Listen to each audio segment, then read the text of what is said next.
So on this very special Valentine's Day edition of our podcast, to which we have no name, we would like to welcome you to our very first Thirst podcast. So you've got Em here, you know, your regular everyday Leafs fanatic. You've got Joe, who is just here. Got Shannon, who is pretty much just here to get everybody on the Kevin Hayes train. And you've got Kayla, who has broken ovaries, apparently. That's a valid point. So, before we get into the nitty-gritty, as always, we have the administrivia. So, yes, we are recording this while we were.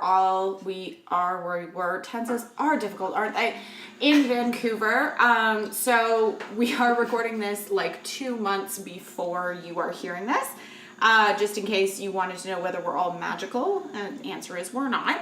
Otherwise, we've got a little bit of administrivia. So this podcast is dedicated to hockey players we are attracted to. So we are doing this in fun and in jest, though can attest the effects on our ovaries are real. So in that vein, we recognize that we don't know these people, quite obviously. And we're making assumptions based on what we see on the internet, which we are all very aware is a very questionable source on a good day. So if this is not your thing, click away now, please, because like I said, this is for fun for us. We've been talking about this for probably the better part of 6 months. It's not meant to be a be-all, end-all conversation, except Shannon, who is talking like the end of the world is coming if people don't love Kevin Hayes, but that's her prerogative.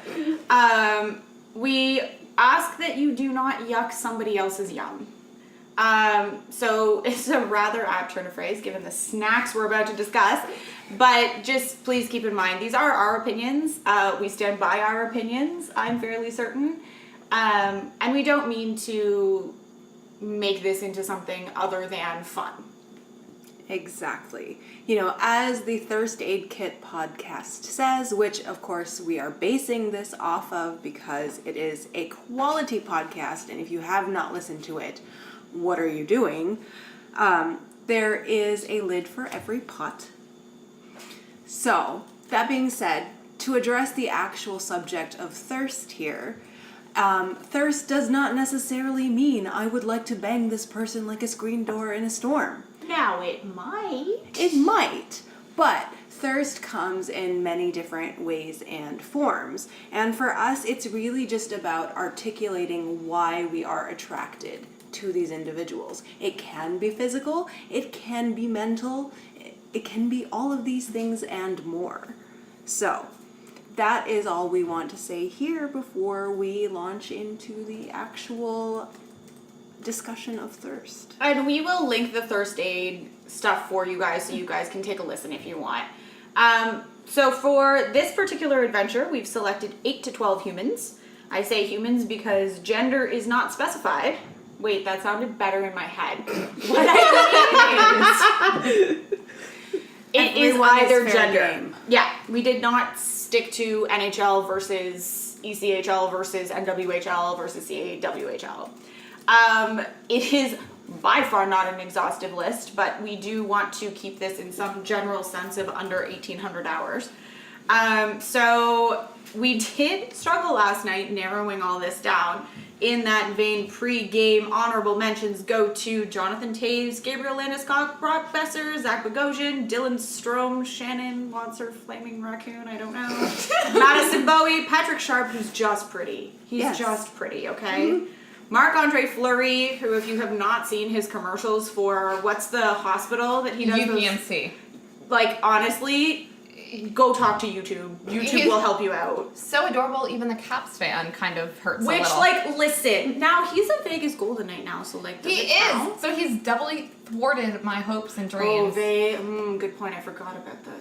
And I still think it's cute as shit, so you know it's some quality content. Because Scarlett's adorable. Leon Draisaitl, and Kayla and I would like to honorable mention recognize Cameron McDavid, who is not a hockey player, but, like, absolutely would. So, in that, Miss Kayla. Oh, shit. You get to start. Well, I need a moment to compose myself because I had a grape in my mouth, because whatever. So, we are opening on my end with Noah Hannafin.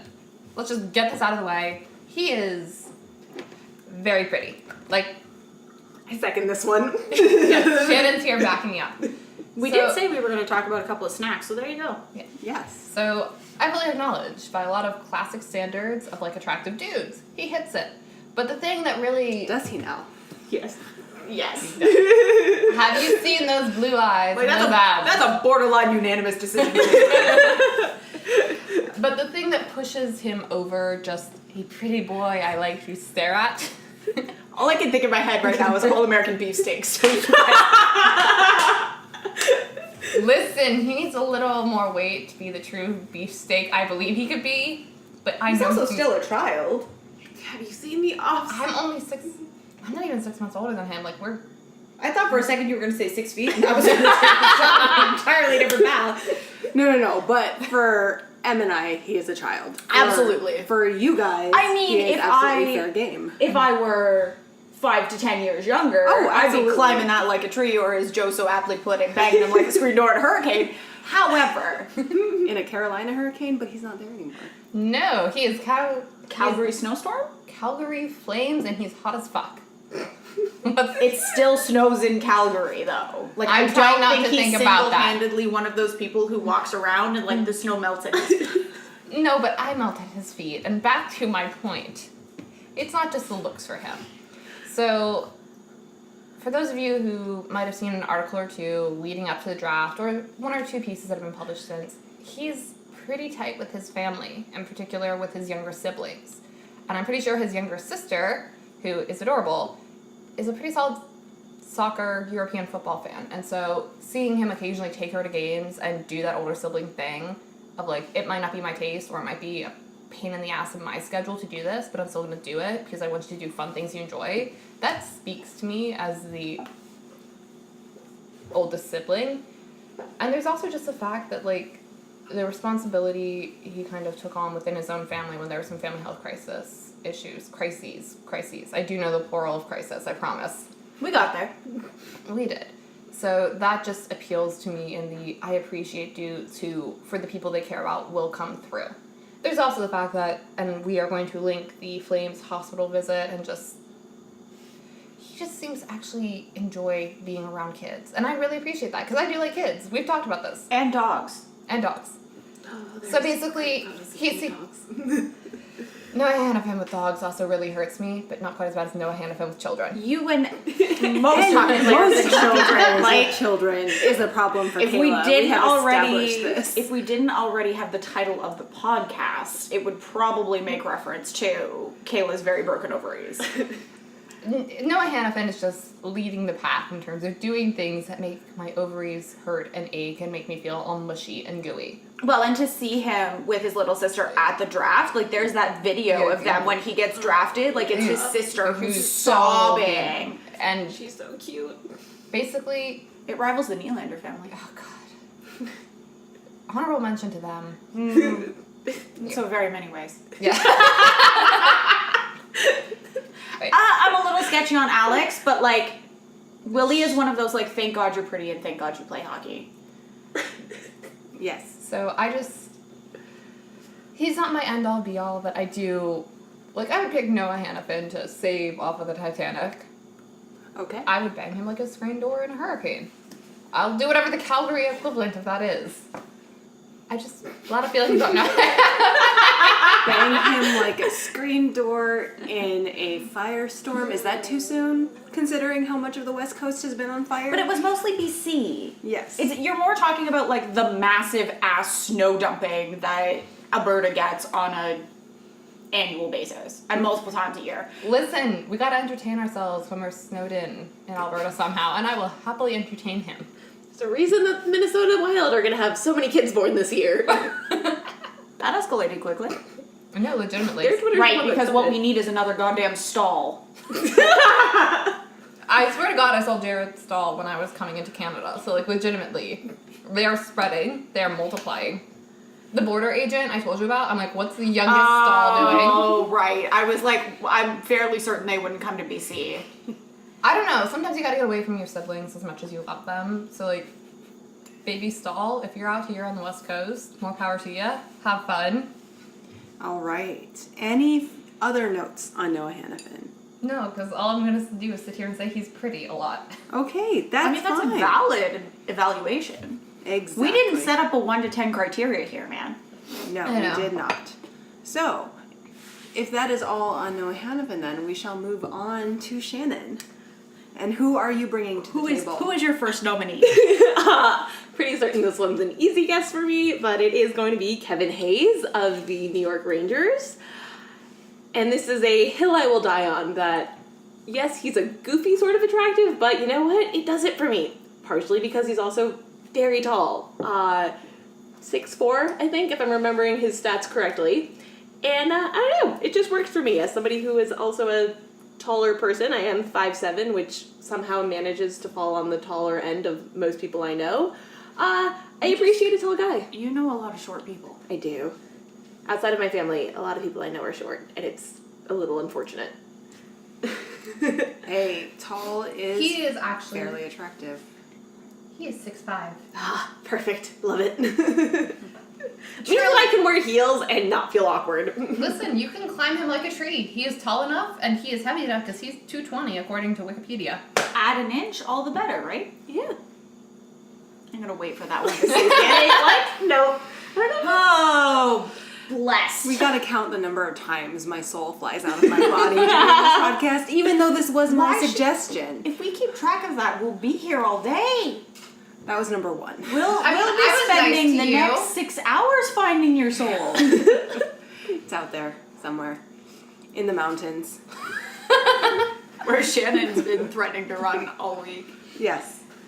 So, to continue on, is there anything beyond his height that does it for you? You've got a whole list of criteria here, girl. You gotta There it start is. somewhere. We'll start off with the fact that he's literally a goofball of a human being, and that has been quantified in the fact that the Rangers did a whole homecoming and superlative media campaign last year, and Kevin Hayes was literally voted class clown along with Matt Zuccarello. So he's a goofy dude who will absolutely just make you laugh, and you know, what are words? He will absolutely just joke around with you all the time, and is pretty much just a huge child. The Rangers have also gone to upstate New York to do team building activities on ropes courses, and Kevin Hayes kind of just hangs around like a monkey and doesn't actually do the activity, just has fun and goofs around, because why not? He's also a huge dork with 2 of his teammates, Brady Shea and Jimmy Vesey. The 3 of them live together. I know last season, I believe Kevin moved out this year. One of them moved out this It's year. a bad idea on so many levels. Oh, yeah. No, it's a good thing because Ooh, living on your own, you don't have to listen to roommates and they don't have to listen to you. Yes, but apparently he can't cook. he can't? He lives in New York City. If he can't find food in New York City, I'm sorry, And I Shannon, mean, I he's get too it. dumb for He's you. a millionaire on a contract, but like, He's lived in New York for 4 years and has admitted in last year's Road to the Winter Classic that he's never cooked a meal in the There are 4 si- years that he's lived in New York City. But also, even on a millionaire contract salary, New York City kitchens are nightmares. By and large. I just have questions. Like, I do and too. I mean, this is where you get into the discussion of different lid for every pot, because like for me, I do not want somebody I have to care for. That's what children are for, not significant others. Yes. See, but I'm a bad enough adult that I can appreciate just wanting to order out for every Which meal is as well. fair, That but is if we alright. put 2 bad adults in the same relationship, what do we have? I hope. An it's that. adventure every day. I'm okay with that. Again, lid for every pot. We have established this is not my pot. He's also, I don't know, he's just a dork. He loves it, and he bets with his teammates, and he will pull Henrik Lundqvist into that. There is a gift set that's floated around Tumblr where truly Kevin goes up to Hank and is just like, you stop these 2, you let me score, we're gonna split the money, and it's great. And he's the biggest fan of Brady Shea. He will cheer him on at practice. He is a big fan of cheering on other people and just being supportive, and it's great. And he also just loves his niece because his older brother, Jimmy Hayes, has an adorable little daughter, and Look, if there's one thing we can take away from this, we love a supportive man. yep. Or individual. actually. Physically and emotionally. Yes. A supportive, loving individual. That's pretty much. You just made it wholesome. Like I said, thirst comes in many different ways and forms. Yeah, but then there's the fact that half of my tag on Tumblr for Kevin Hayes is him shirtless, and I just go kind of drool a little bit. Listen, I will say this: the man's got abs. He does. He has abs and he's got good arms, and that does it for me. But yeah, if you ever need any sort of inclination to root for the New York Rangers or to be a fan of Kevin Hayes, Come talk to Shannon. come talk to me, and I will absolutely scream your ear off about him because Please, I love someone it. take Please. one from me. Let us rephrase that statement. If you are a Rangers fan, please get in touch with Shannon because we need can't fans. support her. Not in the we are unable to, but I think there are days some of us find it very difficult because. He just is not the lid to our pot. And I don't, I feel bad sometimes. I'm bunny trailing and Joe's about to kill me, but, I feel bad sometimes because you support the Rangers so hard and that's so cool. And there are days I cannot get it. And I'm sorry because I want to love, Most I men, want sorry, to not we're love all what you love because I think I've just basically said the opposite. But I want to support you in your unconditional love because I unconditionally support 23 frickin' idiots. And I'm sorry. I want you to have friends. the Rangers friends. fandom on Tumblr is very small, and Always I accepting can't find members. it. And it's always accepting members, and please come talk to me about the Rangers because there's only so much screaming into the void that I can do. She's before I a go joy crazy. and a delight. Seriously, talk to her. The Rangers are hit or miss, but Shannon's worth them. I'll And take hey, the if backhanded compliment. If you need somebody to support your emotions on your sense of humor, Shannon's your girl. I laugh very easily. Yeah, it's been great. All right. Any further notes? I think that's about it on Kevin my Hayes? manifesto on Kevin Hayes. I love him. He's a dork. Okay. All right, so now it is my turn to contribute, and I am submitting for everyone's consideration PK Subban. You want to go big or go home here. Yo, puns! Oh no. I didn't even know I made that one. Okay, because I am disgustingly organized about this, I broke down the criterion for why I love him. Now, most people do recognize PK's fashion sense, and that is something that I agree with wholeheartedly. I used to work in a tuxedo shop, so I very much appreciate good sartorial choices, and PK makes very good ones. Joe could literally run a blog on PK's clothing choices. I'm not even. There are days I have short little blogs in my text messages because PK Subban has worn a specific suit. Yes. It's come in handy for Girl Brigade though. It has. It has. So, I mean, I will put a couple links up on the podcast, but there have been several suits that have just been amazing. I'm looking at one right now where he's in this beautiful navy blue. It is lined with this bright silk pattern. Is it a bespoke? It's PK, it's always bespoke. Valid point. Always. I think my thing with Always. PK, to add on to this, he makes good sartorial choices, but then he doesn't forget the details about everything else. No. He is very conscientious. Words? No, that was the right one. Yes, but he just... I can appreciate his dedication to detail because he goes the extra mile. I'm looking at that tie pin. I'm looking at how nicely trimmed the hair is. I'm looking... Mm-hmm. He doesn't just make one or two good big choices that everyone can see. It's the whole outfit. Yeah. It's the whole ensemble. He takes time to think about it, and I can appreciate dudes thinking shit through.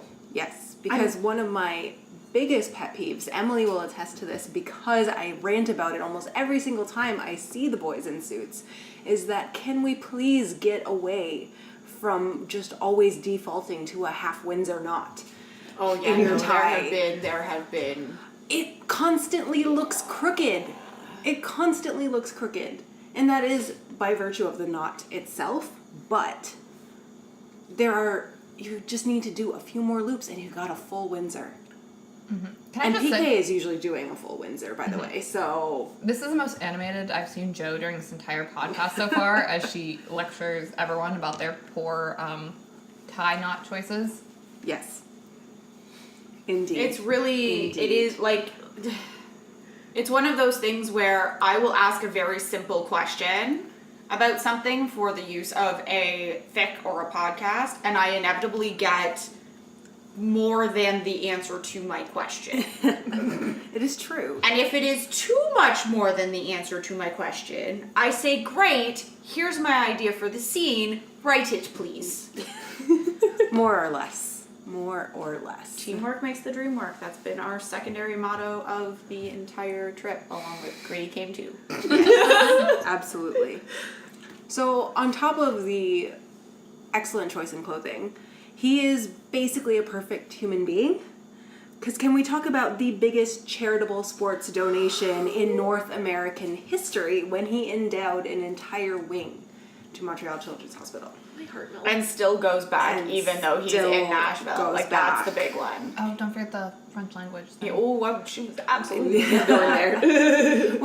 Well, the French language thing, meaning the speech that he gave when he opened the wing, was both in English and French, and he is not a native French speaker. Absolutely at not. all. But it's just one of those things that shows how much this man cares and cares about the details. Yeah. Because he will go to lengths to do something like that. And again, he is in Nashville now after having made this commitment to the hospital, and he still sticks to that commitment 100%.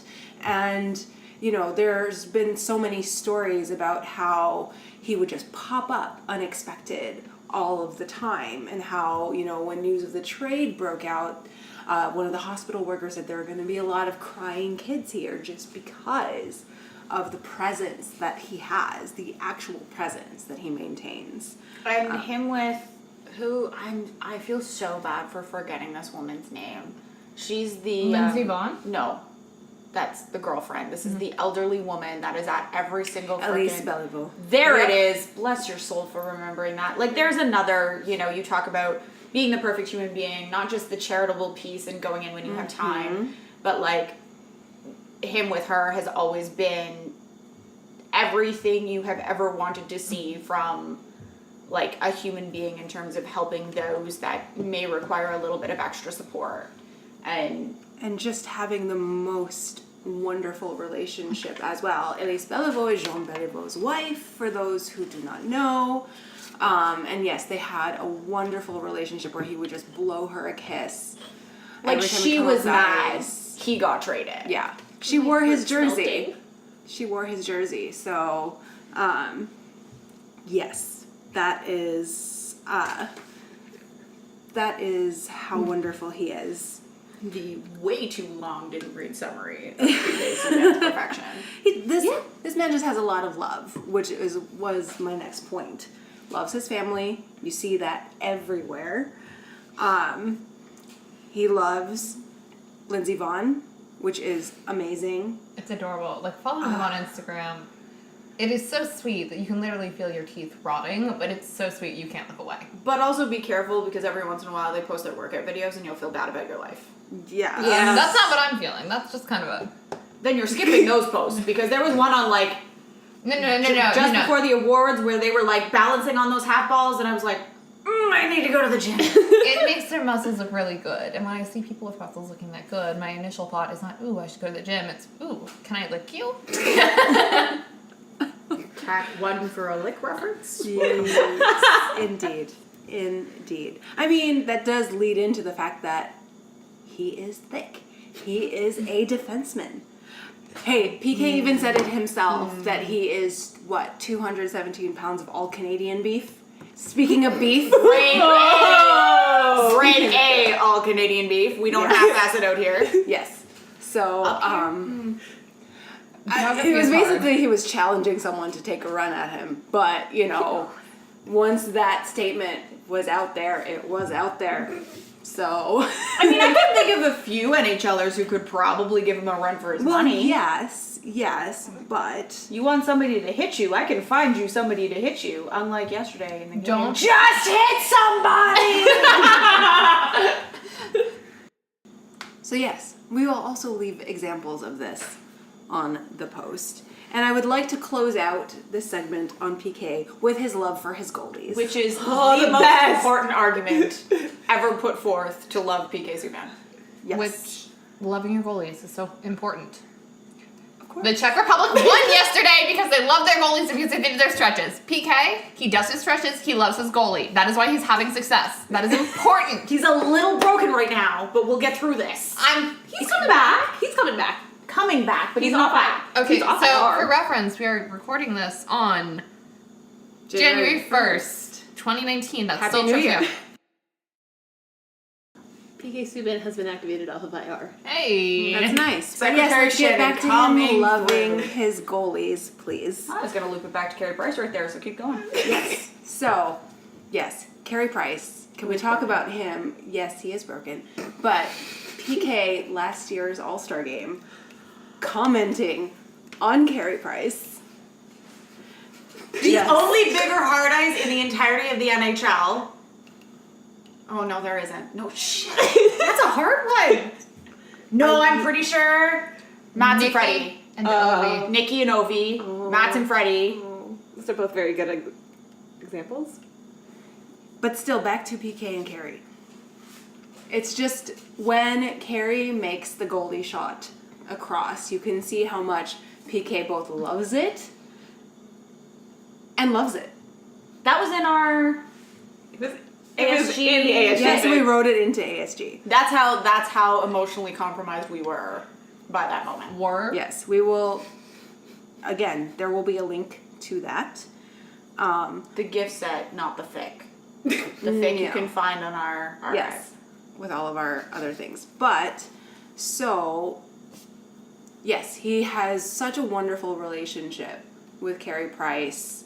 And, you know, it's just one of those things he's saying people see Carey as just like this cowboy and this goalie, but for me, he's a human being. Which sums up PK in a lot of ways because, again, of the massive love in this man's heart that he just sees people. already. Not even you, like PK and Carey. Like you, yes, like that's just a no-brainer. But neither here nor there. 'cause that's Pretty not sure the point. Lindsey Vonn could kill me, but that's fine. What a way to It would be an go. honor. Yes, exactly. It would be an honor though to be killed by Lindsey Vonn, in my opinion. True. See, She's got the thighs like Black Widow view, and that's I'm sorry, her Like- thighs are thicker than Black like- Widow's. I was gonna say, like, are we talking Natasha Romanoff or are we talking like a Black Widow, as in The spider. the I'm talking assassin as in, spider? like the MCU, Yeah, like okay. that, like thighs around your. when fandoms collide. Yes. You're right. Oh, absolutely. I mean, think about it. If we were to ever decide to do an MCU AU, which do not even hold us accountable to for 1 second, because I'm already destroying Jo with all the ideas I keep throwing at her. Shannon, stop. It's not happening. Okay? No. Full stop. We have to write like 19 other fics. Do you want Hanny or not? Fine. Yeah, my point was going to be, I feel like it would be a toss-up in terms of having to bring in, like, would we bring in hockey players or would we let Lindsey Vonn be Black Widow? Would PK make an okay, like, how do you do that? Would he make an okay Bucky? Would he make an okay Steve? This is getting out of hand. That is this conversation for later. And I have I many stopped opinions myself. on Not it. this pod. Yes, not this pod. Hashtag. But one final note with PK and his goalies. There is one particular photo set of him hugging Pecorine where he is honestly 5 seconds away from doing the Princess Diaries foot pop. PK, please. Yes. And it's beautiful. And we will link it. And that is me with PK Subban. Which makes it my turn. Oh god. Shut your whole face. I let you talk about Kevin Hayes for a long time without being a brat. Actually, my issue is I'm really not sure which one to do first, which is Alphabetical, really, babes. really my issue. No, I don't think I want to do alphabetical. I think I want to do my own personal grade A of Canadian beef. The young Mr. Morgan Riley. It's one of those, like, it's funny for me sometimes because hands down my favorite Leaf player is Mitch Marner. Yes. Mitchell is a literal and figurative child. Like sometimes I look at him and I go, why are you the way that you are? I look at him and go, you need a new bedtime. You're clearly cranky. That means that Mike needs to give him a little less Mountain Dew. That's really what it means. But when it comes to Mo, there are a lot of things. And it's one of those, like, you almost don't know where to start. I mean, you can start with the defenseman thing. Like, he is a defenseman, and look, we build him thick up here, and not just that, like, he's a West Coast boy. Like, if you look at the hockey players that have come out of the West, a lot, Jamie Benn, Jordy Benn, like, a lot of them are built thick as hell. And Morgan Riley is a Vancouver, BC boy, and they build him that thick out here. You're gonna hear a lot of me sighing over here because I share the same sentiments as Em when it comes to Mo, and I love him. And it's one of the, like, when he gets super happy, and I'll link this because, like, there's the video on ET Canada back from the Team North America days of him and Johnny Hockey. Oh my god. I die. Like, first of all, we should point out it is the impetus for the Mo Josie closer. Like, that video alone is the impetus for why that happened. Yes. And Mo's face is just the worst thing I've ever seen in my life in terms of it being the absolute best thing. He also gets, like, he's one of those, there's another Team North America example, actually, and I'll have to find it, because I did find it, because I just thought of it, and it's McKinnon's goal against, I want to say, Lundqvist, and Mo losing his ever-loving... Yes! Oh, because he was mic'd up that game. Because he was mic'd up that game, and you just hear him scream like he's a 4-year-old child, and Christmas has come early, like... It's the most... It is the most joyous thing. You know what? Absolutely it is. And it makes my soul happy. I cannot believe I've forgotten about that moment. I just remembered it right now. I'm looking for it now, so that way we can have it to link. Yes, because you need to experience this in real time. Actually, you need to just experience that whole video in real time, because he was precious when he was mic'd up. He was. He's also soft AF. And I'm not talking in terms of, we're gonna get to Mo and children. I have, like, multiple rants for that. But he's one of those players, and I mean, a lot of hockey players are like this, but Mo is one of those players, like, you put him in one of those soft team hoodies, and you're just like, I would like to snuggle up to you on a frickin' cold AF day. And it does actually get cold up here. It's been chilly a couple of days here in Vancouver, which irrationally surprised me.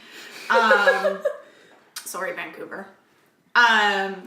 He is also flippin' hilarious. He gives into a lot of the Young Guns shit, specifically on the Leafs. So you see him do, like, the finger touches with Austin, because that's what they do. It's like ET phone home. I don't ask questions. Is like the long and short of it. But then the other thing that really, really routinely messes me up is, especially this season with Mo on the power play with Mitchie, it's just like anything happens. Though it might have been JT that actually did it, but it's one of those, like, who's a good boy to Mitchie. Oh my gosh, it's the stupidest thing ever. And I'm fairly certain it was actually JT, but Steve Dangle has it in a video where it's like, and JT looked at him. No, it was Morgan.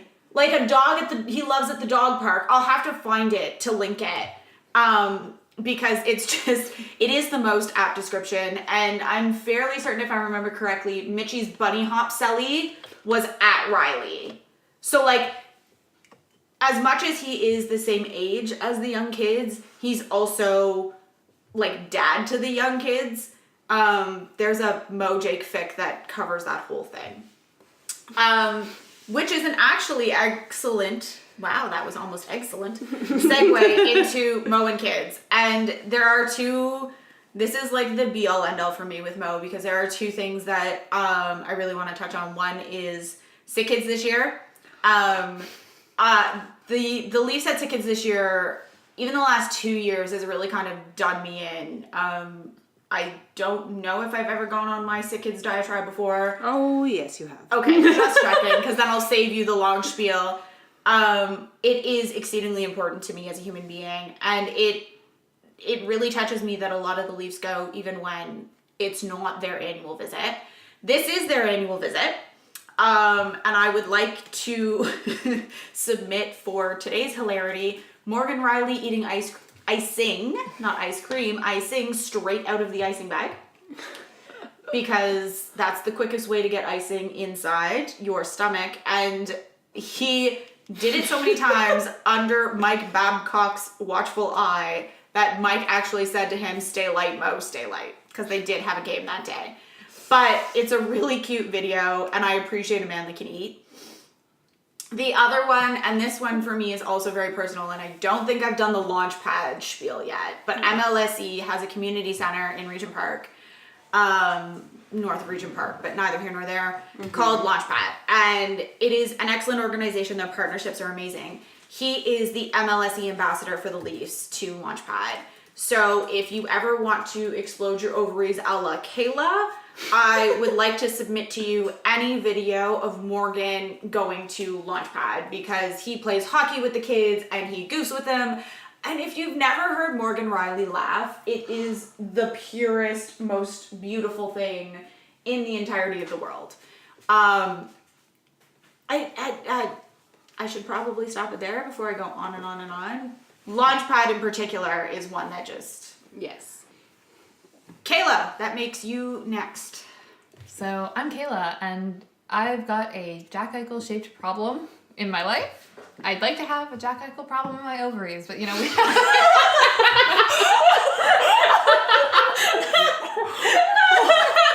I'm gonna put aside the anatomical impossibility of that statement, because you look like you didn't even mean for that to come out of your mouth. Thank you for that. Guys, okay, here's the unfortunate thing though, is like Kayla's been dropping these beautiful bombs for like 3 days now. Fantastic. And it is the most wonderful thing in the world. And we're sorry that you're not gonna get to hear every single one of them. Indeed. But that was a gem. And that will just show you the quality of these statements. So, Kayla, about that Jack Eichel-shaped hole. Oh my gosh, she's so flustered by the Jack Eichel-shaped hole in her ovaries. She's as red as her sweatshirt. Oh my God. She is as red as her sweatshirt. I am Caps red, and that brings me to several commonalities I have with Jack, including we flush. We flush like we mean business. Which, like, low-key, I'm into. I get it. He looks a little ridiculous when he's been, like, playing ridiculous amounts of time each game, and he's flush red. But I'm into it. Mainly because I've got a lot of feelings about Jack Eichel. So let's start with the fact that Buffalo. I get that you guys are on board with Jack. I am so glad for that, because I want him in a supportive environment. From the get-go, there were some people, though, who were just being shitheads about having... What? Being shitheads about getting Eichel over McDavid. And I think the thing on Jack ends that I love is that he kind of looked at it and he put in the work to change your mind, and he didn't seem to hold that against the city of Buffalo. Because, like, he's committed to it now. He signed the long-term contract. He has bought the house, which, by all accounts, sounds pretty fucking awesome, and I love a good house. But that's not the important thing for this. The important thing for this is, I appreciate a dude who's willing to put in time and effort, who doesn't hold a fucking grudge, and who actually is willing to commit. Like, that's a big, attractive thing for me. And does it in a way that's true to who he is. Mm-hmm. Because, like, you never saw... Like, Joe and I have talked about this 100 times, but one of my biggest frustrations about the McEichel rivalry storyline is they play two exceedingly different games. Mm-hmm. Mm-hmm. And it's borderline an unfair comparison. Mm-hmm. And I get why, blah, blah, blah. But there's something to be said for Jack 2 taking the hand, like taking that narrative and going, okay, and? Mm-hmm. Yes. He's never once sacrificed his play and has quietly had some of the greatest seasons of his had some really Despite great being seasons. injured. Which is the other thing, like his stats last year. Dude. Was it last year that he had? Yep. When did Scoot happen? Scoot was 2 years ago? Was That it might have been 2 16, years 17? ago. 2 years Wow. ago. Time has flown, because I am still stupidly into Jack Eichel, and that's been a long-term problem. But again, I appreciate the way he's kind of handled Buffalo. And I think the thing is, like, he did get pissed. He did get sassy. He did lean into those emotions. And I've done that myself. You guys are being spared the angry rants I sometimes go on, but It's something. it's really attractive to me to just see him, like, use it, let it motivate him, but not completely consume him. And so I'm into it. Every once in a while, he swiped at the media. I know. It's My favorite part. it's fucking hot. Like, I'm sorry. When he gets a little sassy. Okay, listen. I Beginning don't of the think season? you can't see my face. My face is doing weird, complicated feeling shit right now. Kayla likes one feeling at a time. Multiple gets complicated real fast. But no, like, I am into Jack Eichel, like, getting snippy with the press and getting sassy. Like, that is, to me, I like it. I'm into it. I would like some more of it. Cool. But Song. I know, I was blanking. I'm like, I'm like, Nationals goal song. oh shit. Get I fucked. like it. I love it. That escalated quickly. No, because I was gonna say when he got asked at the beginning of the season about his sense of humor, Oh my gosh. and his response was, because I didn't have to talk to you guys. Like that. It's like, well, it goes up there with. Oh, and I'm doing the thing. McDavid's like, last time I checked, the series is still 2-2. Oh, so Like, good. I love that that's what we're seeing from them. And Eichel does it too, and it's Yeah. He does it a little more consistently, and I appreciate that. sassier a lot longer. I know. But circling back to that whole commitment to Buffalo, and then the creation of his fashion brand to help support Roswell Park, the time he's put in with Roswell Park. I've got family friends who are undergoing adult treatment at Roswell Park, and that is just, that hits me. For all that we joke, I don't like having emotions. That does hit me emotionally to see him making a commitment, to see him consistently doing that. Oh God, we need to find the link for it, but Jack, when he's got the 2 little girls sitting on his lap, and he looks like it's the most delightful thing to be taking that holiday card. Exactly what picture you're talking about. It's so famous, and I'm so glad, because that really, really fucks me up every time I think about it, because he just legitimately, like, even from his draft profile, he was like, I want to be a good father someday. And every time I see him with kids, I get the sense that, like, he legitimately enjoys being around children. He wants to have children someday. He just, I will not lie, like, that is really hot to me, to see a dude who not only likes and is good with children, but actively wants children someday and isn't afraid to say that. Because you'll get dudes who are okay with, like, older children who can talk video games with, but I've yet to see, it could be a tiny baby, like the toddler photo of when he's touring Buffalo and the little tiny toddler shaking his hand, and Jack just looks so delighted with that toddler. Is that the one at Timmy's? No, it's the one where they're in someone's home.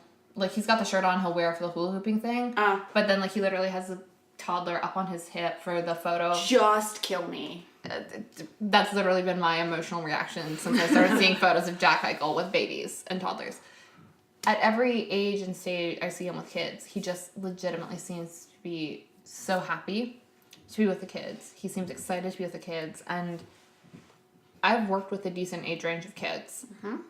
Em and I had a great conversation last night about all the different joys and challenges you get at different ages with children. Mm-hmm. And to see him just, like, really be wholeheartedly into the spectrum and know that he is point blank gone on record saying he wants to be a good father someday, that, like, he does have fatherhood as, like, a thing he wants to try and do. That emotionally fucks me up, and as I've been saying all trip, like... Literally all trip, because if you guys remember, let's flash back to the first podcast of 2019. This was, like, the trivia question in Kayla's trivia, and it has come up daily since. Pretty much. It was the springboard to our whole child conversation about the cool things that you find at different development stages. Yeah. But... Oh, Lord. Oh, Lord. Okay, before you implode, let's move on to the next topic with Jack Eichel, if there is one. There are one or two others. She had to write them all down to make sure that she Okay. got them all straight. My other thing is just, like, to see the relationship he's built with the Molsons and Bogo and his family. And, like, he does frequently, like, vacation with Bogo and that whole crew. And, again, I also really appreciate dudes who can build and maintain a relationship with friends long term, because like that just indicates good things of like you're willing to work through the not fun shit. And like I'm so over dudes who are just like whatever, ditch it, move on. He puts in time and effort into his relationships with people off ice, and that makes me feel things. There's also like the way he speaks about his family, you just get the sense of like he loves his family. They might drive him nuts, but like he legitimately loves his family. He enjoys spending time with them. Like I still sometimes think about like the dynamic he and his dad have and how that kind of parallels like the closest I have with my own father. And that only just continues to further emotionally fuck me up. But going a bit more into like Jack by himself. So there's been a recent Sports Illustrated article, and that's just fun and great. And I know we're all gonna like hyper focus on like his game day routine and how regimented it is. But the thing that kind of, well, two things. So one thing is, I am with Jack. There is nothing worse than a shitty apple. I would love to get his opinion on like what variety of apple he goes for. What's his regular? I when in doubt, Granny Smith, but I will totally do like a Honeycrisp. I will do some regional stuff. I want to know his opinion on apples, which like, do you know how many dudes I can say that about? No.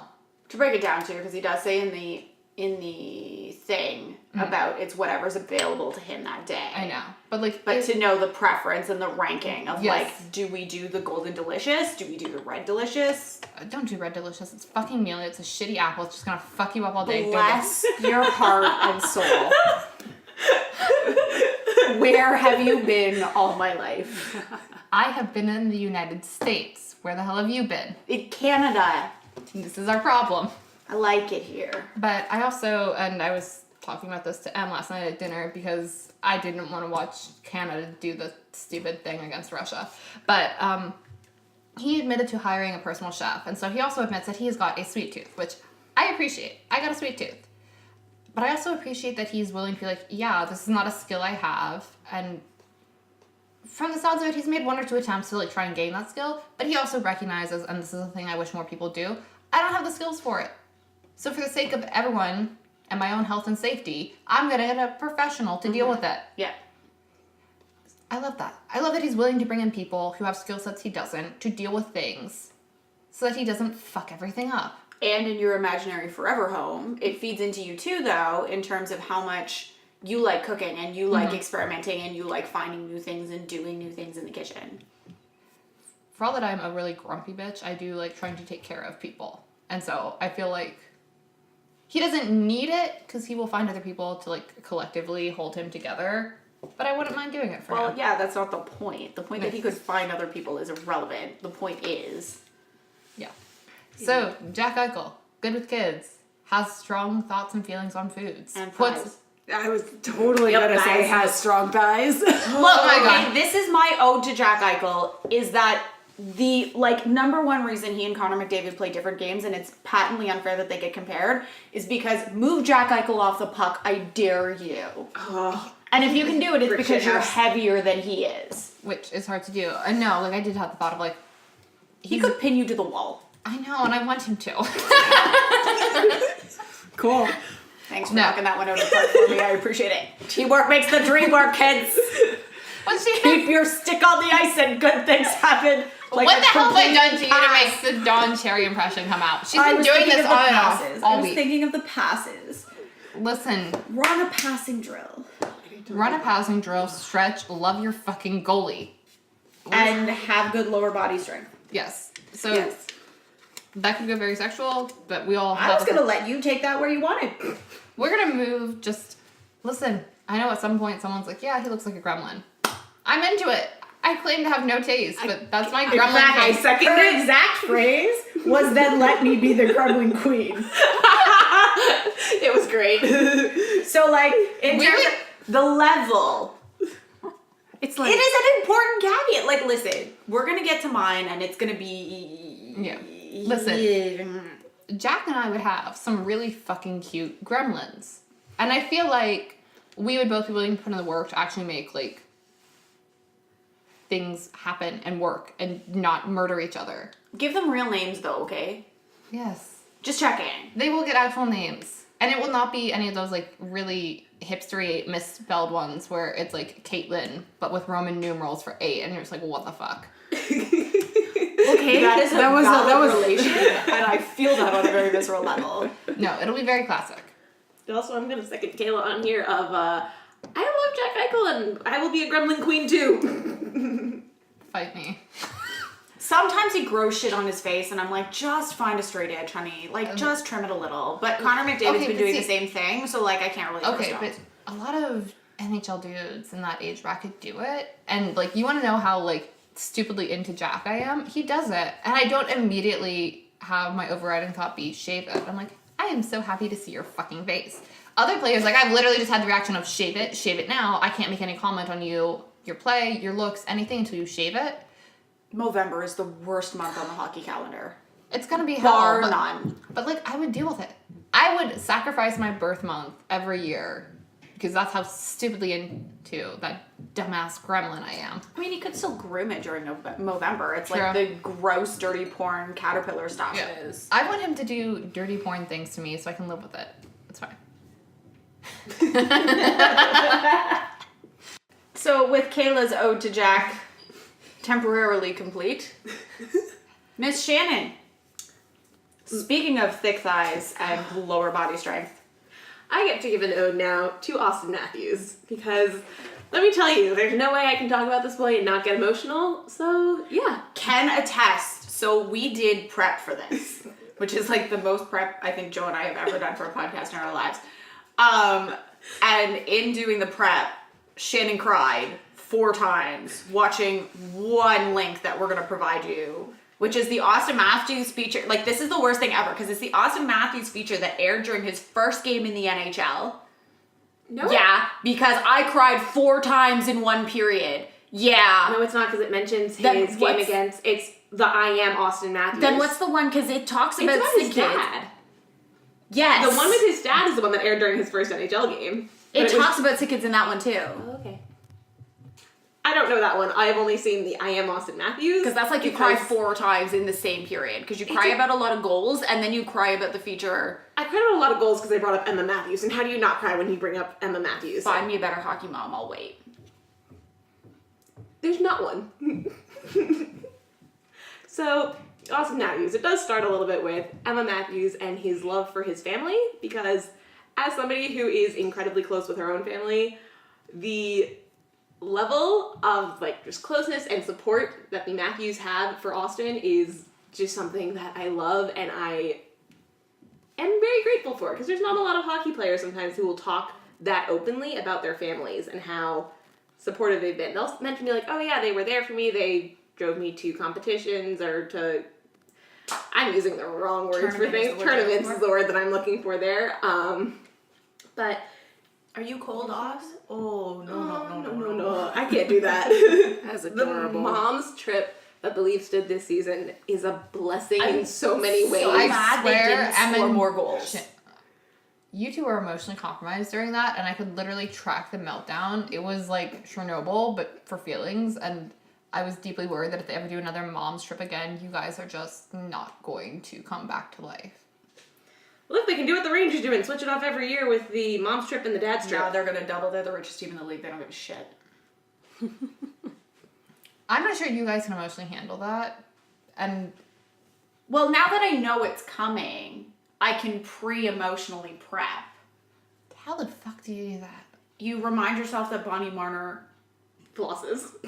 of her own volition, Yep. like was not dared, was not like just chose to do that. Which is Okay, if To that is clarify, not, we mean she does the floss, as in the Fortnite dance, not flossing your I mean, teeth. I I mean, would- I'm sure she does. I was very I'm sure confused. she does, but We don't know just either to way, but- clarify, there will be a link.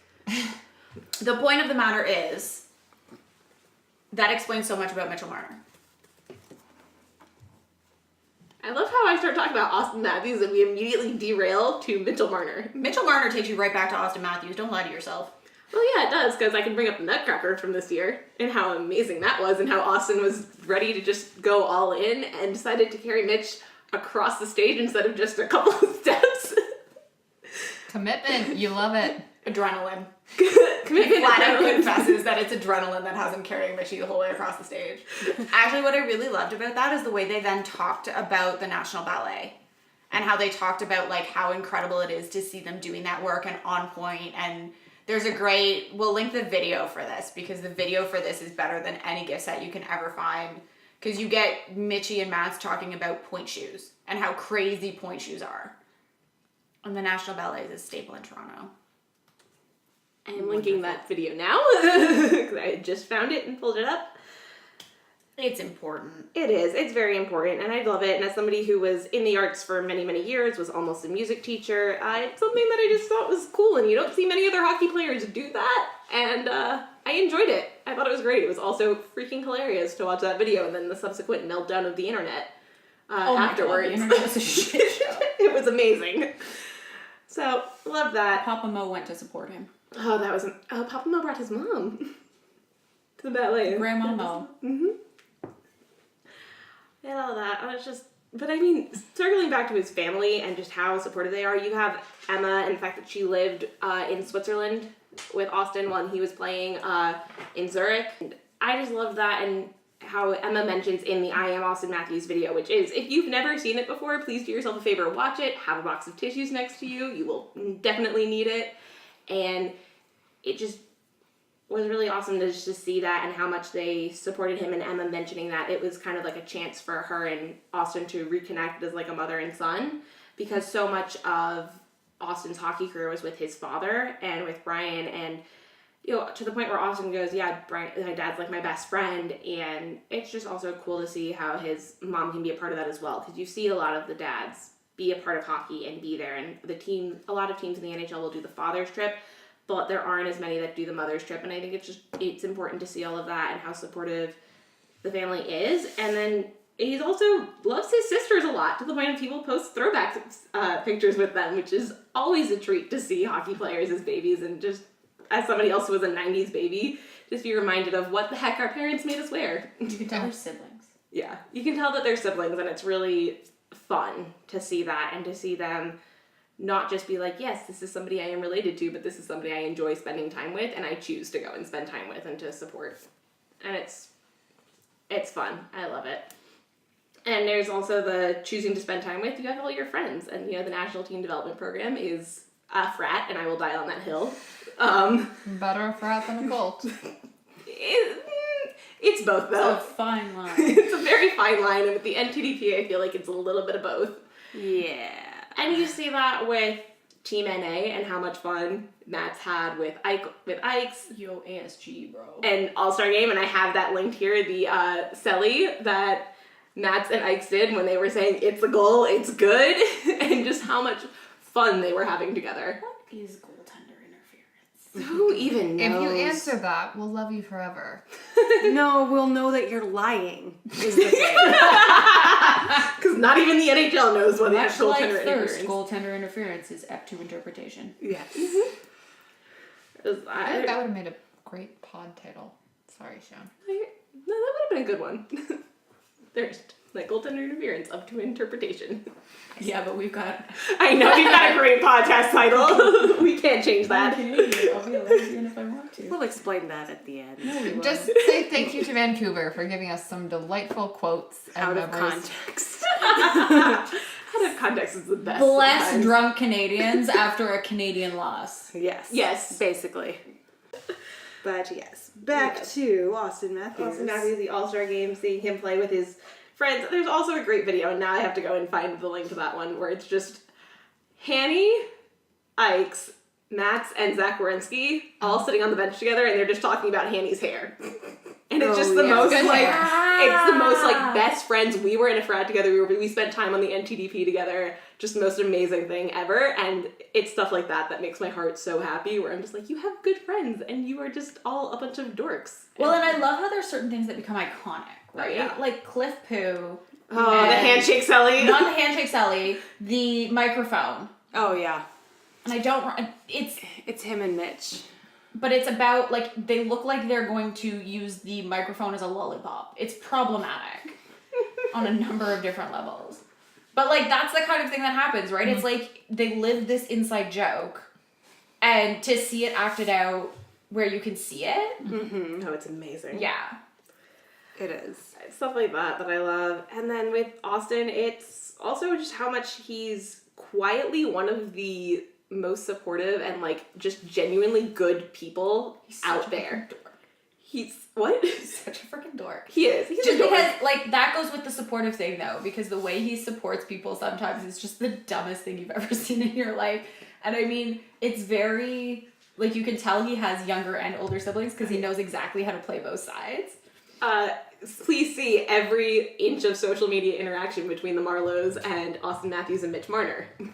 And you throw Freddie in there, and Oh, yeah. like, Freddie, there is Austin winning the Leafs NHL 3 and that's when tournament he's last 4 year. years old, and Zach looks like he's going to slit his throat.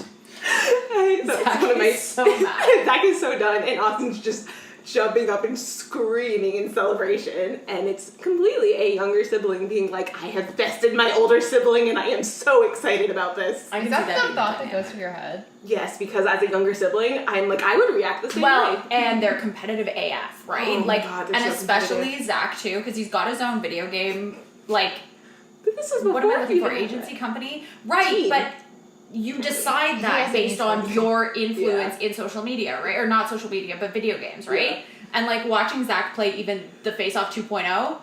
Honorable mention to Zach Hyman, by the way. Yes. Oh, I love him. And his love for his fiance is the greatest. When she graduated law school, he goes, I guess I'm not winning any arguments anytime soon. And it's just the cutest thing ever. I would buy his children books for the baby gremlins. Like, that's... I own one. I have the Magician. Ooh. I want it. And I don't know, just Austin is great.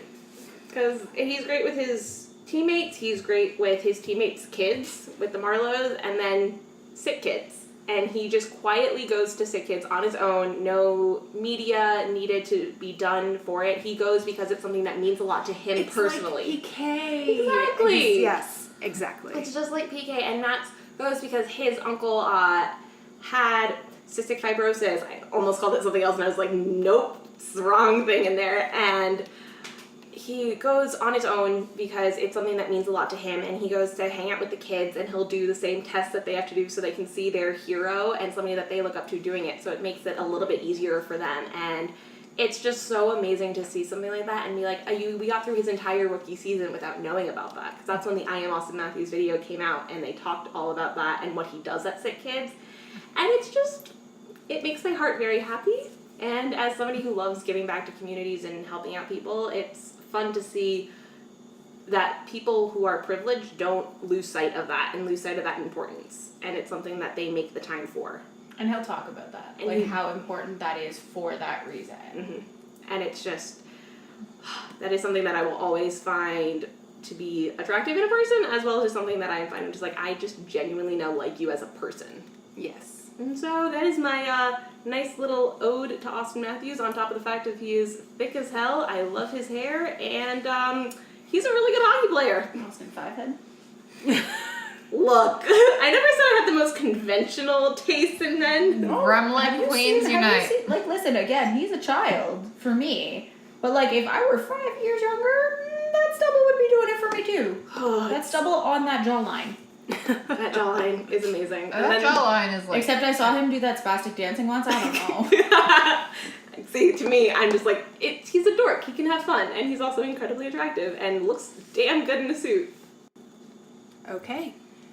So moving on to the world of women's hockey, I would like to submit again for your consideration Casey Bellamy, who is currently a defenseman for the Calgary Inferno, Team USA defenseman. I would like to list her list of awards, just because one of my ongoing rants is how little women's hockey tends to be appreciated within the hockey world as a whole. But so Casey Bellamy has won a Clarkson Cup and an Isabel Cup, so national championships within the CWHL and the NWHL. She is an Olympic medalist, 2 silvers and 1 gold. She has 7 Women's World Cup golds, 1 silver, 12 Four Nations Cups, with 6 golds, 5 silvers, and 1 bronze. So that's one hell of a list of medals she's got going on, just to start things off. But, you know, when we think about hockey players, we don't tend to think about them being all sort of emotional, sentimental, things like that, but... Not necessarily. We have already seen instances where this is not true within this podcast alone, but Casey Bellamy is actually a poet. She has a book called, pulling up the link now, Unbroken Heart of Gold collection of poems. So, you know what? Go and buy that. And it's just sort of talking about experiences over the course of all these Olympics, thoughts on wins and losses, nature, family, friends, so on and so forth. And it's just wonderful to see. And, you know, Megan Duggan has commented on how it's so interesting to see that part of her personality. And she's just super sentimental. She loves The Notebook. She quotes it very often with Megan Duggan, who was going to pop up a lot when we're talking about Casey Bellamy. And there is a link, which of course we will link, where someone asks Casey, so what is your philosophy again? And she goes, well, if you love somebody, then you love somebody. And it's just, it's so sentimental. It is so sentimental, and I love it. I love her. It's making me feel things, and I kind of want to shrivel up and die. You were emotionally compromised before we started this podcast. Like, I don't know, bro. When are you not feeling things, Kayla? We like one at a time, though. This is too many complicated emotions at once. Yes.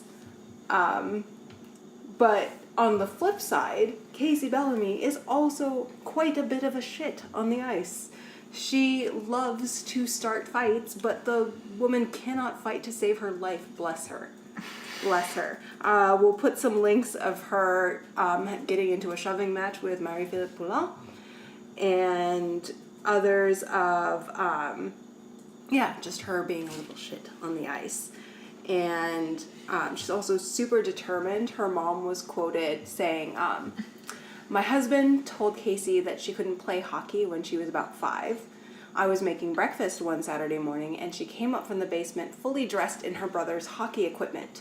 She was 5 years old, and she said, I'm going to the rink and playing hockey today. You've gotta appreciate that. You have to. It's making me feel more things, and I'm like, I kind of want to, like, I don't even know what I want to do, but, like, she's got my attention, so thanks. You're writing a fabulous manifesto, Joe. I mean, just go through my Casey Bellamy tag. It's fine. But, so yes, she is determined. She is a shit. She is a poet. Her friendship with Megan Duggan, aka Captain America, the only Captain America that matters in the hockey world. I was gonna say, that's a valid point, but Steve Rogers. I said in the hockey world. I know, then In you the hockey qualified world. it, it's fine. I will acknowledge she does seem to be the superior Captain America in I mean, hockey. she's the real. She's the real only Captain America. I still in sometimes hockey, think let's about be Jack honest. being captain for World Juniors. But that's World Juniors. I think until he's captain of, like, The world's team. the senior team, because Yeah. she's been I captain know, of the senior and team. that's why I'm willing to acknowledge her superiority, both on just being a great human being, a great captain, and also handling the senior team more. Every so often, though, I get strong feelings about people in the national team uniform, and this seems to be the same thing. Like, she would give me feelings to see her in the red, white, and blue. Oh, yeah. I mean, we've sort of been on Megan Duggan watch for like 2 months since her wedding, but it's fine. It's fine. Speaking of Megan Duggan's wedding, though, Casey Bellamy posted on, I do believe, her Instagram for Megan's birthday saying, "Happy birthday, you are so special to me, and I can't wait to celebrate your love in 19 days. She was one of the bridesmaids, by the way. As if that, I mean, I don't think there was any doubt about that. But again, to sort of bridge on that with her friendship with Megan Duggan, I mentioned sort of earlier what Megan was saying, but she said that Casey is her most interesting teammate because she writes poetry and she has a powerful and creative mind that not everyone sees all the time. So, friendship goals. Friendship goals is I'm all I having can feelings again. Did they stop? They just keep growing and growing like a balloon. As Joe says more and more, and like I can see the like affection Joe has for Casey and like the friendship with Megan, and I'm just like, well, shit. Here's me getting tugged along in like the riptide of Joe's feelings and attachments and thirst. So, like, to be fair, Joe has a PhD. Mm-hmm. Her ability to argue, It's phenomenal. like, I'm Wonderful. just saying, she's one of those people who, like, long drawn out argument on the most minute thing, complete with sources. It's not a bad thing if she can convince you. No. She managed to convince a bunch of. Who were your judges for your defense? Academics? Old just- dudes. No. That's why I paused, because I was like, I don't think all of the people who did your PhD were old white dudes. No, they were both women. Case in point. Like, I didn't want to say that and then be really wrong, because Mm-hmm. it's Joe's PhD. Like, it's hella important to Yes. a lot of things. Yes. So, don't feel bad I that know. she's able to convince I'm you. feeling all sorts of other things, and I'm like, Joe, mercy, mercy. I can only take so many feelings, Joe. There's, Oh, you shouldn't be introducing the entire U.S. women's national team then, because they will all give you feelings in Oh, some way, God. shape, or form. Indeed. Okay, listen, Maddie Rooney made me cry at 3 a.m. If Joe goes any further down the Team USA rabbit hole, I might just die of feelings. Well, I'm taking a step back now from the sentiment and just talking about that. Aesthetically, Casey Bellamy is also very much wow. Because I feel like it should be put forward that you have a thing for defense hockey players. I do. Every single person I will talk about here is a defenseman, by the way. And that includes the honorable mention we may or may not be giving Paul Martin. Yes. Yes. Oh no, I will jump in when Kayla starts on that. But no, but there is a there's a gift set from 2010 when the United States women's team was celebrating Halloween by dressing up as one another. And Julie Chu, who also love, was Casey Bellamy, and she basically stuffed her leggings in the butt area and was like, Which I don't think. You said I'm Julie Bells. Chu, right? Yeah. Yes. She is not a slightly built human being. No, she is No. not. If anyone has ever seen her, the thing where they're Ass? no. Wow. I mean, valid point. The body issue, the ESPN Yeah. body I mean, you weren't far off. issue. Julie Chu was in the ESPN body issue. Yeah. So was Casey Bellamy. So was Hillary Knight. Anyway. But yes. I think the point has been made regardless. The point has been made. Dad ass. Also. I'm sorry, what? Dad ass. You said that one, not me or Kayla or Shannon. Yep. I just wanna mark that. Mark that down, please. I mean, look, if Tessa Bonhomme has also commented on Casey Bellamy's I would butt. flip for Tessa Bonhomme in 3.5 seconds. Yeah. So Tessa Bonhomme has said, thank God for Casey Bellamy and her butt. We will link that podcast below. Where were you last night? I think I heard it, but it's still just amazing to hear again. There are some quotes that you just hear and you get a shiver down your spine. That's One of them. Buffalo, I'm coming for you. Yes! I wish she was coming for me.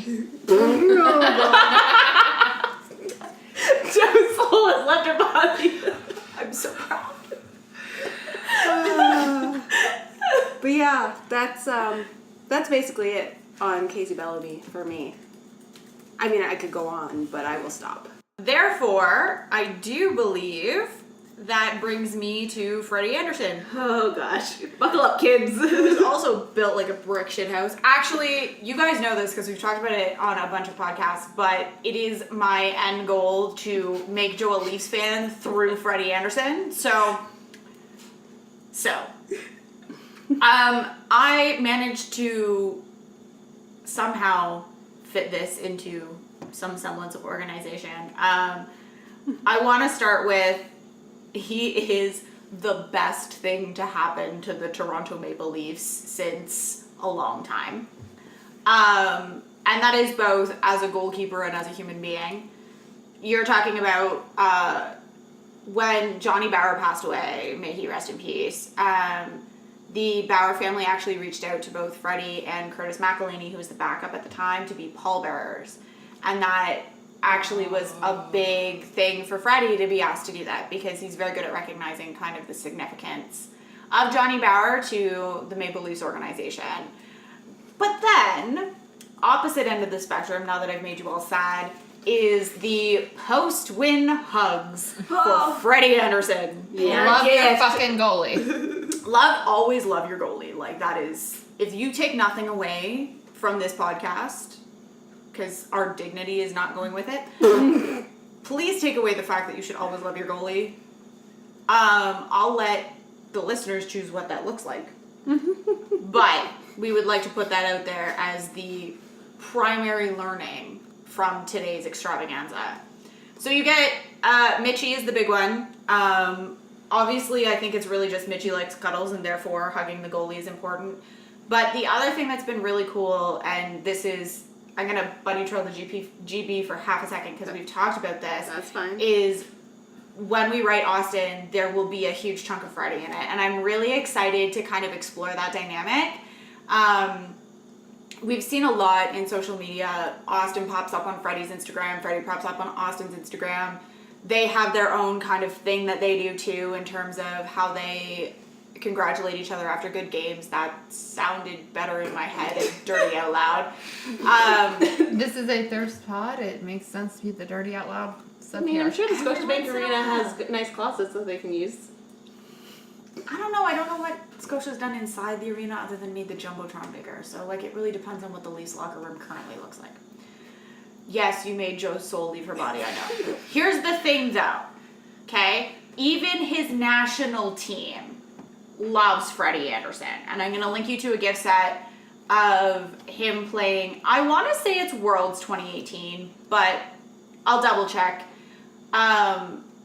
Because the way to even just the country loves Freddie, like, they recognize how important he is for, it's the same kind of concept in terms of saying, you know, Austin Matthews is important for Arizona, or Leon Draisaitl is important for German hockey. Andrzej Kopitar is important for one of the S's. I always get them mixed up. Slovenia. Yeah, it's Slovenia, because Slovakia had a team in the World Cup. It's the same thing for Freddie, and I think that's just beautiful to see that you've got somebody who, you know, I said to Kayla last night, I said, Austin Matthews can get hurt. Like, Austin Matthews is probably the best player on the Leafs. Freddie Anderson is the MVP. And it really means something to know that the teams that he's on recognize how important he is. But then he also loves his team back. And I'm going to link a couple of gift sets about kind of him hugging Mitch and him being excited for his teammates. And there's a great one, too, about Austin sniping, because he's Austin Matthews, and Freddie's reaction to it. So it's really cool to see him be just as proud of his team as his team is of him. Mm-hmm. Speaking of wins, Freddie has two facial expressions that just absolutely stick a fork in me, I'm done. One is the full-on grin. Mm-hmm. Like, honestly, it is pure and sunshine and important. But the other one is the little sly-ass little thing that's like the corner of his mouth tips up, and you're just like, Freddie, you knew exactly what you were doing, and you did it anyway. Those sly little smiles are just the worst. Freddie's got one. You should subscribe. Oh, it's great. You should subscribe. I literally looked at his Instagram, and there's a couple of photos when he's got that sly little grin. And I'm like, I can see it.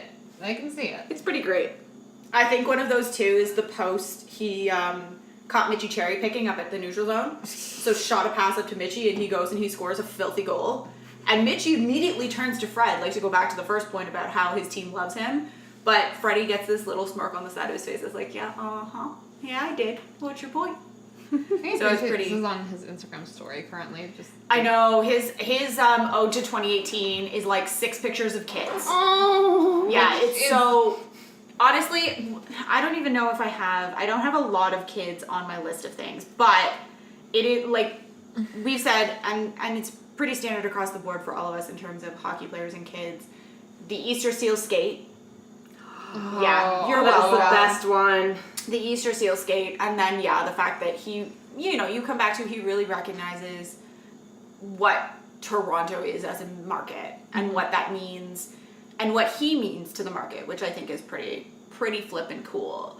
If you want the hilarity, he did a whole insurance commercial, and Joe pulled one of them up. It's the one where there's a leak and he drops down into the butterfly to protect the house, which is pretty cute. I know that one. It's a quality one. Hands over his helmet. As in, like, here, use Use this my bucket to bucket. save the, yeah, it's pretty, It's great. it's pretty cool. He's also, I mean, I've literally got a note here in our doc that is he bend, he beard, because there's a photo set of him, I do believe it's stretching, and he's got that, like, slight ginger stubble, so you can see the thigh, you can see the flexibility, and you can see the stubble. I'm sorry, I'm broken now. Kayla and I are gonna go have to do some serious recovery after this. And it's to the point where his thighs are so thick that even Cabby's into it. So Cabby Presents did a video with the Leafs, and there's a great timestamp that will link about how he's slapping at Freddie Anderson's thighs. And that is a real thing that legitimately happened.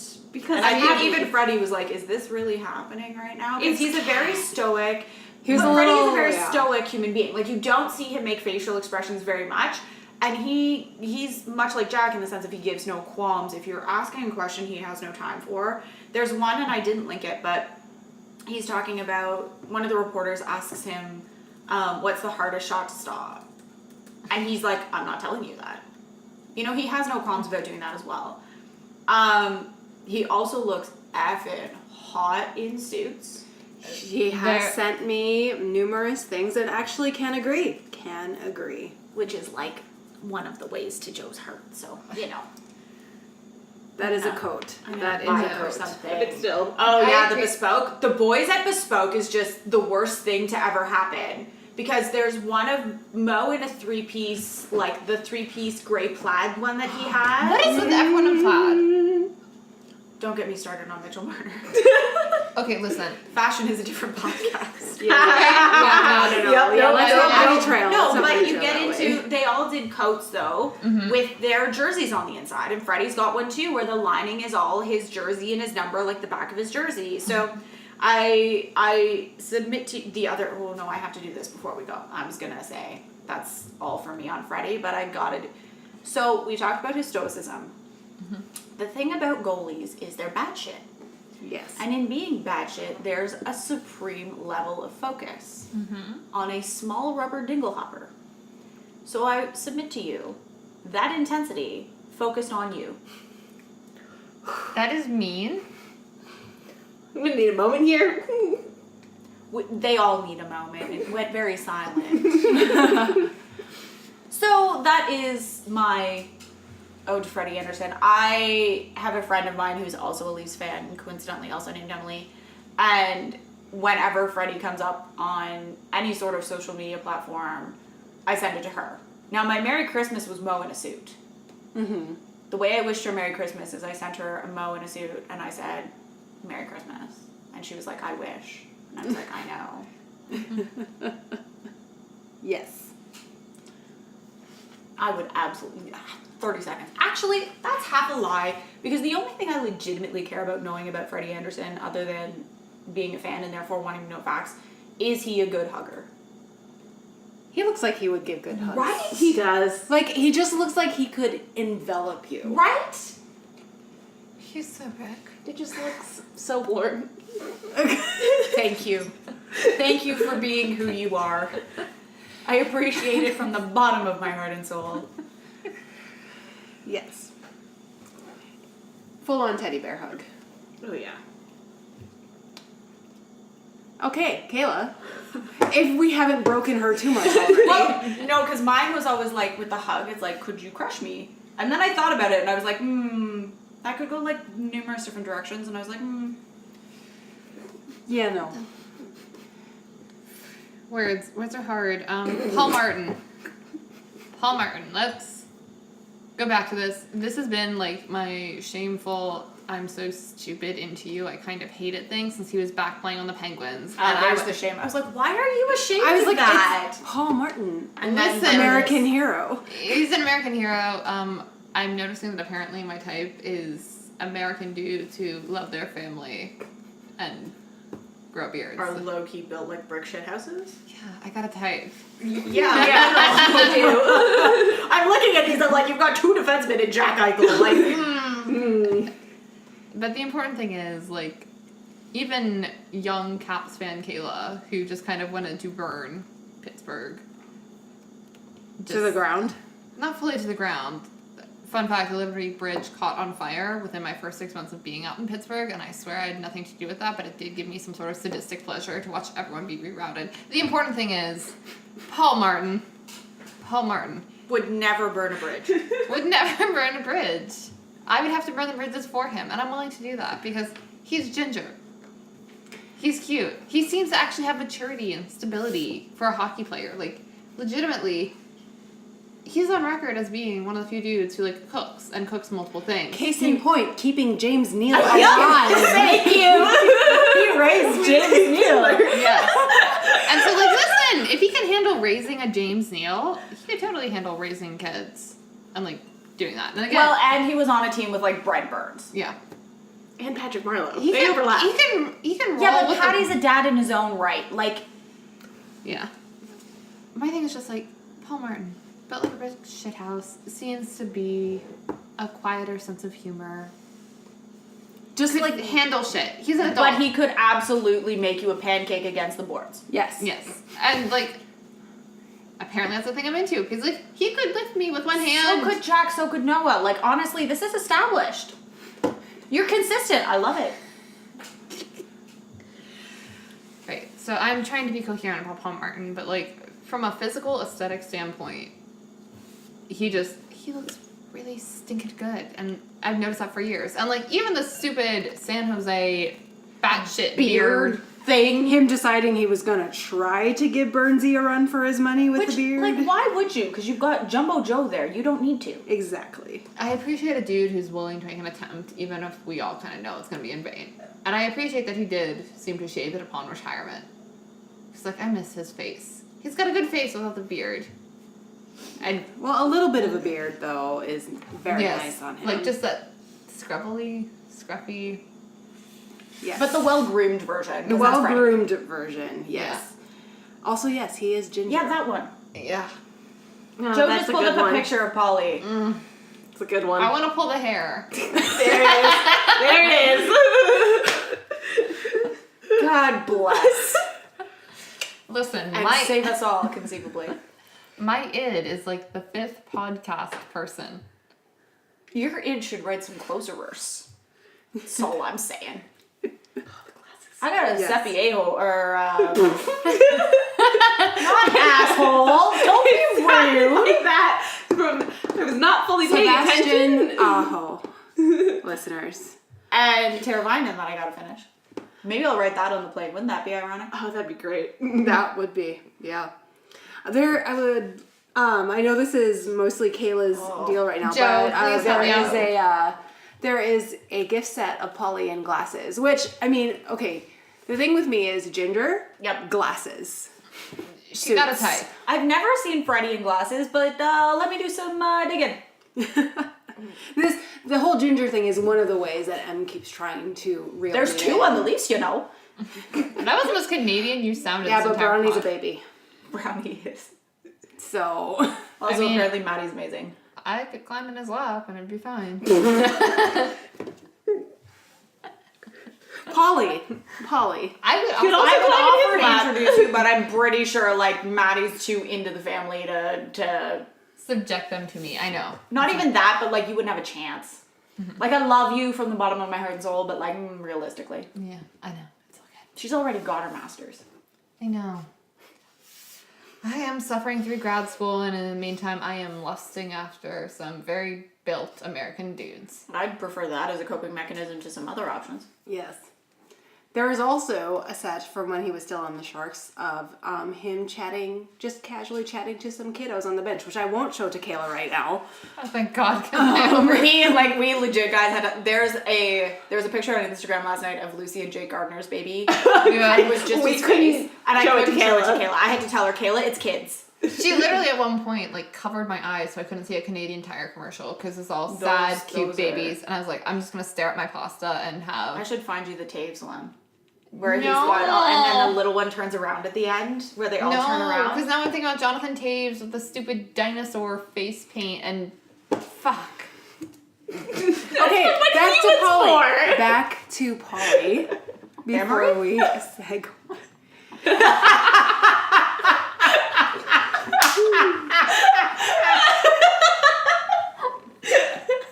That's it. That's all for Joe, kids. She is done like dinner. You were saying about Paul Martin? Ginger.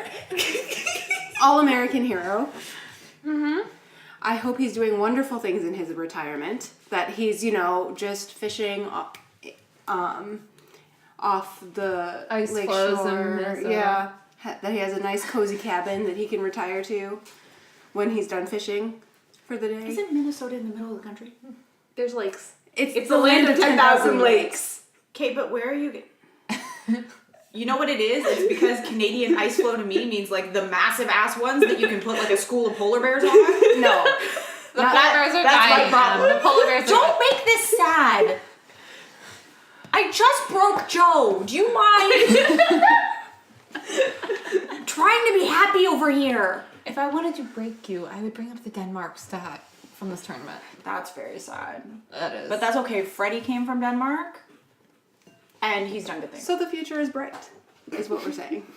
And Hopefully. built tough. I was gonna say built Ford tough, and then I was like, but he's not Canadian, and Ford isn't even Canadian, so He's that's an entirely different American. ball wax. But like, nah, they're here nor there. But yes. Nah, they're here nor there. But that is Polly. I'm sorry, Polly. We could have done much better by you, but things just did. I don't know. I feel like that's pretty accurate though. You've got him talking to small children, which we've well established is a problem. He's built like a brick shit house, which we've well established is a problem. He's a ginger, which we've well established is your problem. You've got him in glasses, which like, I'm here for it. There's a lot of him in glasses. Listen, there's one of him in like glasses and a cable knit sweater, and I swear either his mom or his grandma. Soft is what we're saying. Like, I went to snuggle with him. Like, legitimately, Polly, like, yes, I would like to bang you with a screen door. But also, like, I would be happy. Do you mean snuggling bang with you like a screen door? You said bang you with a screen door. maybe don't do that. That might be I mean, assault. he would probably break the door if you tried. Yeah. Like, that's just still the residual, like, oh god, he's got penguin cooties on him. But the important thing is... Okay, but picture him in jeans and a flannel lumberjack in your log cabin. I went to snuggle with him. Giving you a mug of tea. Legitimately, I want to snuggle with him on the couch. Cool. I'm just saying. And that is Polly, ladies and gentlemen. So we're gonna keep it in the American family, though, and we're gonna go to my. We're gonna keep it in the Minnesota family. We are. We're gonna go to Amanda Kessel because let me tell you, I have a small Amanda Kessel problem, and it's wonderful. Are you going to be offended if I tell the story of my mom? No. When we were talking about Phil Kessel, and my mom said, that's Amanda Kessel's brother. Oh, absolutely not. A joy and a delight. Best Kessel. Best Kessel. So Best Kessel is so Best Kessel that my mother, who does not distinctly follow hockey, though bless her soul has worked her ass off to learn. Like, my mother is a blessed human being. Can confirm. Yes. We were talking about Phil Kessel because he comes up every once in a while in my household, and my mother's response was, oh, he's Amanda Kessel's brother. Like, not Amanda Kessel is Phil Kessel's sister, but Phil Kessel is Amanda Kessel's brother. Bless. I do frequently refer to Amanda Kessel as Best Kessel. So does The That's internet. the only way it's appropriate to refer to her. It's good. Phil will tell you that's the only appropriate way to refer to her. And speaking of Amanda and Phil, their relationship is one of the best sibling relationships in hockey, in my opinion. Yes. They are so wholeheartedly supportive of each other. Amanda is so adorable, talking about Phil being in Pittsburgh both times that he won the cup there. Sorry, Kayla, I had to bring it up because there is a picture of Amanda Kessel crying while she's on the ice with But they didn't Phil. play the Caps. True. Like, they defeated the Caps, but they didn't play the Caps. The Caps have a cup now, and so I am thinking Yes. about baby Ovechkin in the cup, and that is Your carrying- happy place. You're good. Amanda Kessel's fashion photo shoot. It broke me a little bit. She's gorgeous, is what I'm trying to say. And She is freaking gorgeous. I love her. She also plays for my NWHL team, the Metropolitan Riveters. Almost called them the New York Riveters. They've changed their name. It's their second season with that name. Yes. And I love her. She's crazy talented. I did get the chance to see her play live in the NWHL with the one game that I've gone to, and I was very excited about that fact. So jealous. So She's jealous. Amazing. She's an Olympic gold medalist. She's also an Olympic silver medalist. She has talked openly about the concussions that she sustained in Sochi when she won her silver medal, and the amount of work that she did in like the 2 years post Sochi to come back from those concussions is just insane and incredible, and it's awe-inspiring, honestly. Absolutely. Like, you want a good motivator to go and do your shit and to be better? Amanda Kessel. There are many articles and videos about her comeback and her story that are just like, Especially makes you feel like you can do all the things. Yeah, especially given that the overall thought was that she wasn't going to be able to come back. Mm-hmm. But she worked for it. She worked her butt off and she got back, and she's still a great player. She is did not sacrifice any talent in that comeback. Mm-hmm. She's still amazing. She also loves her teammates a lot. Her social media is filled with both Riveters and USA national teammates, and also they go on vacation together. And if you ever want pictures of really beautiful, strong ladies in bikinis on vacation in warm places, Amanda Kessel's Instagram is a good place to go. I'm down for that. It's short, it's sweet, but that's my little ode to Amanda Kessel because I love her. And I could go on forever about how gorgeous she is. That's okay. And she will give you the proof. Mm-hmm. If you Okay, didn't hard. already know. No. If you did not already know. Last but not least. All right, so to round out my trio of defensemen. And this is the last one we have for today's podcast. Yes. This is Roman Yossi, which also will be pretty short and sweet because it's like it comes down to two things with Roman Yossi. He's fucking hot. He is like Pretty. We talked about this. actual model Roman Yossi. Yo, do we have that at you? No. should. You have like 19 others. Chill. Oh well, no. There's probably about like 100 Well, I words was trying to somewhere. remember. I'm There's like fairly 100 certain words somewhere. We've talked about either Steph or Roman as the model, and I just couldn't remember which way that went. It's the neighbors AU. Roman. The hot neighbor one. So anyway, yes, it does pretty much boil down to him being gorgeous, and also just his work with Best Buddies in Nashville, which we will link the Only important The video, to ever come across the internet. of him and his girlfriend getting ready with some of their best buddies and going to the Best Buddies gala. It is one of the most wholesome things you will ever see in your entire life. Best Buddies is special needs. Yes. This isn't just another hockey player with kids. This is special needs. Yes. If I remember correctly, some of Downs.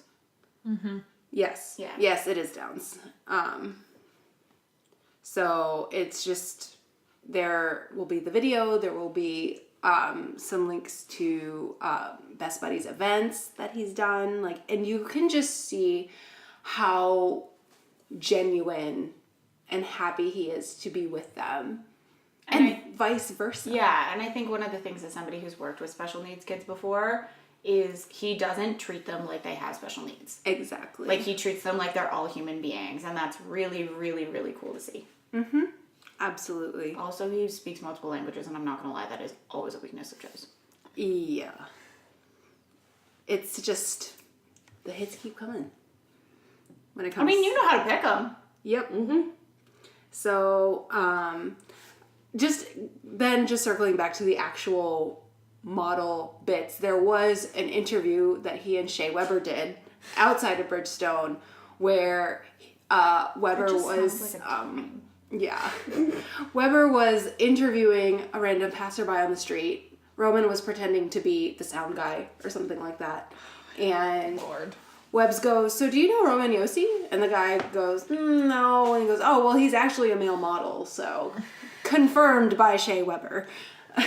Which, if you don't believe Shea Weber, you might want to start. Yes. There was an Instagram post where Nathan McKinnon commented on Roman, and it was just like, "You are the most beautiful person." I feel Nathan McKinnon has an issue. With what? Well, he's on a team with Gabriel Landeskog. True. Which, I mean, he's not the president of the Gabriel Landeskog fan club, though. That goes to Tyson Berry. I mean, fair, but like, it says something if Nathan McKinnon is coming out and saying, Yes. because he is on a team with Gabriel Landeskog. Yes, no. He said, "Roman, you're beautiful," was the comment that he left on that Instagram photo. We should do a bromance version. True. Yes. oh my god. True.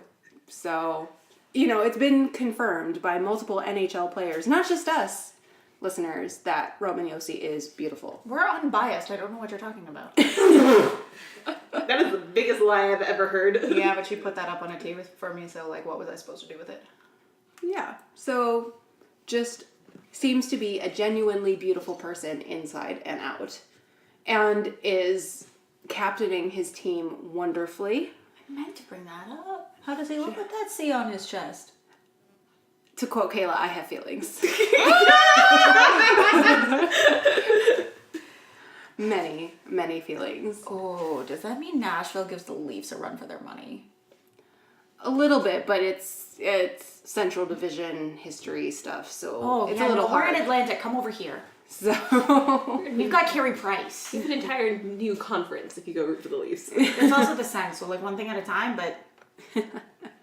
So yes, that is Roman Yossi. And that is our podcast. So we hope you enjoyed this kind of major detour from our general podcasting. And, you guys are used to this from Joe and I at this point in terms of the detours. As always, you know where we are, and if you don't, there will be links. But I did want to note, because we do have ghosts. I thought you were going to stop at goat, and I'm really not sure where this is going, Sorry. Joe. I mean, our souls. Our have Airbnb is not haunted, I swear. Sure. Guests is the word she was Yes, probably because we going for. have guests. Is there any place you would like our listeners to come find you? I hang on Tumblr, so we will have you guys link that. But Yeah. All right, we will link their Tumblrs. Yes, and we are pretty much always around on Win the Trade, so... I will reiterate super quick, thirst is different for everybody. We'd be more than happy to hear your manifestos for different players, Yes. because we know we are all extremely biased. if you would rather also send us additional material to fuck us up in terms of... We are here for it and then some. Yep. I mean, we will Absolutely. yell at you, but we will love it. It's like reviews that you get on your Fix that are like, "This ruined my life and I hate everything you are." Oh, I'm so happy. That. Listen, That. Em might be able to make sentences. I might just be a... If that is not the epitome of you right now, my goodness. I'll probably yell at you in caps lock, but I mean it with all the love in my heart. Absolutely, Yes. and And still Shannon needs love. Ranger friends. I do. So with that, and with me just noticing that I absolutely butchered Freddie Anderson's name in our Google Doc, we hope you are having a great day, and we do hope that your last 6 weeks of 2019 have been great, and the rest of 2019 is great for you. Thank you for joining us. Bye-bye. Bye. Bye.